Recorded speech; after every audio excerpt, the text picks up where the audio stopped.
ঢাকাই সিনেমার আলোচিত অভিনেত্রী পরীমনি বরাবরই অকপটে নিজের জীবনের কথা প্রকাশ করে থাকেন। আবেগ, অনুভূতি, ভালোবাসা, রাগ, ক্ষোভ সবকিছুই প্রকাশ করেন প্রকাশ্যেই। বর্তমানে তিনি 2 সন্তান রাজ্য ও প্রিয়মকে নিয়ে নিজের জীবনে বেশ সুখেই আছেন। তবে সম্প্রতি সামাজিক মাধ্যমে ছড়িয়ে পড়া একটি গুজব তাকে ভীষণ ক্ষুব্ধ করেছে।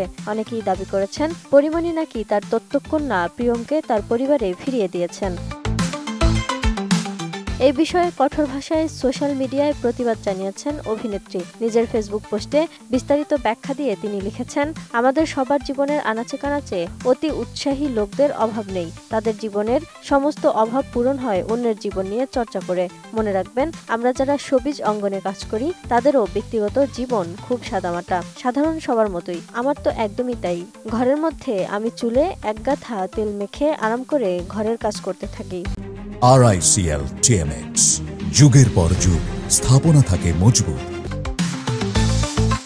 তিনি আরও লিখেছেন, শারীরিক অসুস্থতা বা শুটিংয়ে না থাকলে বাড়িতে বাচ্চাদের খাবার আমি রান্না করি, বাচ্চাদের যাবতীয় কাজ আমি নিজের হাতেই করি। আর বাচ্চারা তো আমার জীবনে আসলোই মাত্র 3 বছর হতে যাচ্ছে, কিন্তু এর আগে আমার নানা ভাইয়ের রান্না থেকে শুরু করে তার যাবতীয় কাজ আমি নিজের হাতেই করতাম। এটা আমার একান্ত ব্যক্তিগত জীবন। তিনি লিখেন, কিন্তু কি অদ্ভুত ব্যাপার, পাবলিক ফিগার বলে পই পই করে জীবনের সবকিছু জানাতে হবে। কিছুদিন ধরে খেয়াল করলাম কিছু অবাঞ্ছিত মানুষ আমার মেয়েকে নিয়ে খুব চিন্তিত। রীতিমতো পোস্ট করছে আমাকে ট্যাগ করে, কমেন্ট করছে আমার পোস্টে, আমার দত্তক মেয়েকে তো আর দেখা যায় না, কই সেই দত্তক মেয়ে, এরকম নানান ধরনের কথা ফেসবুকে ছড়াচ্ছে নেটিজেনরা। তিনি বলেন, প্রথমত মেয়েটা আমার মেয়ে, কথায় কথায় দত্তক দত্তক বলে এদের কি মজা লাগে আমি সত্যিই বুঝি না।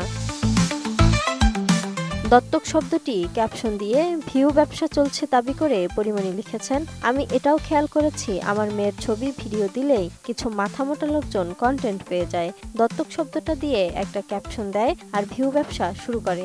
আমার মেয়ে কোনো বিজনেস এলিমেন্ট না, এটা একদম ভালো মতো বুঝে নেন এখন থেকে। আমার ইচ্ছে হলে আমি আমার বাচ্চাদের ছবি দেব, না ইচ্ছে হলে দেব না।